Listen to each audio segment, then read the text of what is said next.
Short সার্কিটের জেরে অগ্নিকাণ্ড, ভস্মীভূত পোল্ট্রি ফার্ম, কোনো রকমে প্রাণে বাঁচলেন এক ব্যক্তি। কাকভোরে হঠাৎই অগ্নিকাণ্ডে ভস্মীভূত হলো আস্ত একটি পোল্ট্রি ফার্ম। শর্ট সার্কিটের জেরেই এই অগ্নিকাণ্ড, এমনটাই দাবি ফার্ম মালিকের। প্রায় 1.5 লক্ষ টাকা ক্ষতির আশঙ্কা প্রকাশ করা হচ্ছে। জানা যায়, লাউদোয়া ফরিদপুর থানার অন্তর্গত পলাশবুনি গ্রামের অদূরে অবস্থিত একটি পোল্ট্রি ফার্মে মঙ্গলবার ভোর 3টে নাগাদ শর্ট সার্কিটের জেরে হঠাৎই আগুন লেগে যায়।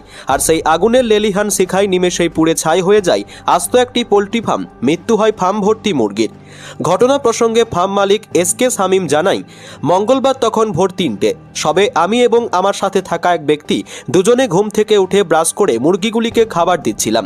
পরে আমি প্রাতকর্মের জন্য পুকুরের দিকে চলে যাই এবং আমার সাথে থাকা আরও একজন সে মুরগিগুলিকে খাবার দিচ্ছিল। তারপরে আমি ফিরে এসে দেখি হঠাৎই শর্ট সার্কিটের জেরে পোল্ট্রি ফার্মটির একপাশে আগুন ধরে যায়। নিমেষেই সেই আগুন ছড়িয়ে পড়ে গোটা পোল্ট্রি ফার্মে। তখন দ্রুত আমি ফার্মের মধ্যে থাকা ওই ব্যক্তিকে উদ্ধার করি এবং দুজনে মিলে আগুন নেভানোর চেষ্টা করলেও সেই সময় আগুনের তীব্রতার কাছে শেষ পর্যন্ত হার স্বীকার করতে হয় আমাদের। শামীমবাবু জানান, প্রায় 1.5 লক্ষ টাকার ক্ষয়ক্ষতি হয়েছে। কাতর সুরে সরকারের কাছে আবেদন করেন, যদি সরকার তাকে কিছু সাহায্য করেন তাহলে সে আবার আগের অবস্থায় তার ব্যবসা চালু করতে পারবে। আগুন লাগলো বলতে আমরা দুজনে ছিলাম ফার্মে। থাকার পর দুজনে সকালে ব্রাশ ট্রাশ করলাম, মুরগিকে খাবার দিলাম। খাবার দেওয়ার পর যখন পুকুরের দিকে যাই, পুকুরের দিকে এসে দেখছি হট করে ধপ করে ধরে গেল, ফায়ারিং হয়ে ধরে যাওয়ার পর মানে কাশি ছিল সিলিং। এবার দুজনের মধ্যে একজনের ভিতরে ছিল, খাবার দিচ্ছিল। এবার ওকে বাই করতে করতে একদম পুরো শর্ট সার্কিট হয়ে গেছে, মানে আমি আর ঢুকতে পারছি না।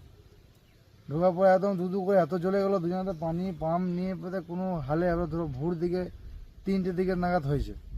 এত তাড়াতাড়ি এত লোক পাওয়া যায়নি। দুজনে মিলে ওকে বাঁচাবো না ছা বাঁচাবো না ফার্ম বাঁচাবো, এই পজিশন। একটা মানুষ যদি মারা যেত, আমার এত টাকা 1.5 লাখ টাকা মাল ধরো চলে গেল, নিজের কিনা মাল। আচ্ছা, প্রায় 1.5 লাখ টাকার মুরগি ছিল? 1.5 লাখ টাকা মাল ছিল আমার। আচ্ছা, স্লিপ আছে, কাগজ আছে। আমি একটু আবেদন করব কোথার থেকে, যদি সরকার থেকে হোক, ইলেকট্রিক অফিস থেকে হোক, আমার যদি কিছু সহযোগিতা করে তা আমি পরবর্তীকালে আমি ব্যবসাটা চালু করতে পারবো আবার।